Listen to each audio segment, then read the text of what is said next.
Concernant le monitoring des accords avec le gouvernement, le G7 se félicite de la tenue des rencontres sectorielles et de la plénière conformément à l'agenda consensuel retenu, tout en dénonçant quelques manquements relevés dans la mise en œuvre et les résultats attendus. Il s'agit notamment de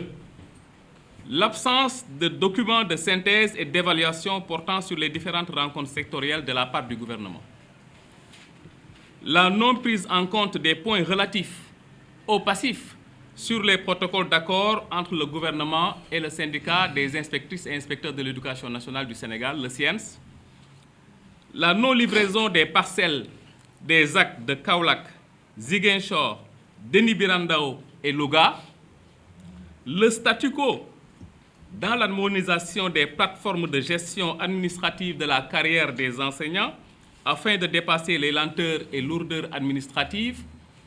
l'absence d'informations fiables sur la gestion des cotisations sociales des corps émergents par l'IPRES et la Caisse de sécurité sociale dans le processus d'immatriculation des PC, professeurs contractuels, et MC, maîtres contractuels,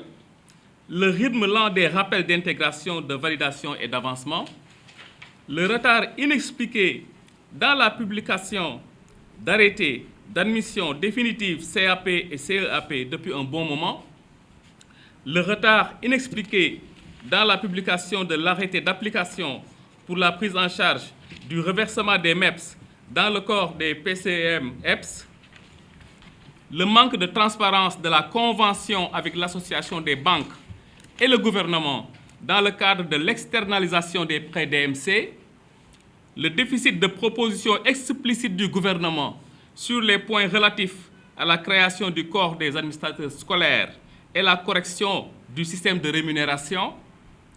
sans oublier l'absence de perspectives claires sur le statut des enseignants non fonctionnaires, donc décisionnaires, et globalement les questions nouvelles pour lesquelles l'ouverture de négociations est attendue par les organisations syndicales. En présentant ces différents manquements, nous voulons non seulement prendre l'opinion publique et tous les partenaires de l'école à témoin, mais également interpeller Monsieur le Président de la République, garant des protocoles d'accord avec les syndicats d'enseignants, sur la nécessité pour son gouvernement de s'engager résolument vers leur matérialisation afin de répondre à la forte attente du peuple des travailleurs et un apaisement de l'espace scolaire. En conséquence, les syndicats membres du G7, initiateurs de ce point de presse, UDEN, SIENS, CELS, CELS-A, SNELAS FC, continueront à œuvrer pour une mise en cohérence des revendications et l'organisation des luttes afin de continuer à remplir rigoureusement leur mission de défense des intérêts matériels et moraux des enseignants pour une école publique de qualité. Nous comprenons, nous l'avons constaté avec désolation,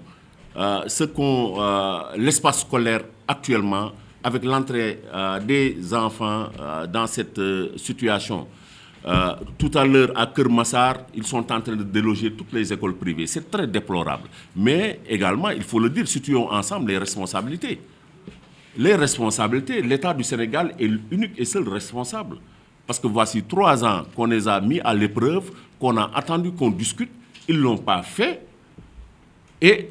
privilégie la politique du pourrissement, privilégie la confrontation à la concertation. Et la conséquence, elle est là. Les enseignants sont démotivés, les enseignants sont découragés, les enseignants établissent des plans d'action et les enfants trinquent. Et c'est leur réaction naturelle. Donc vivement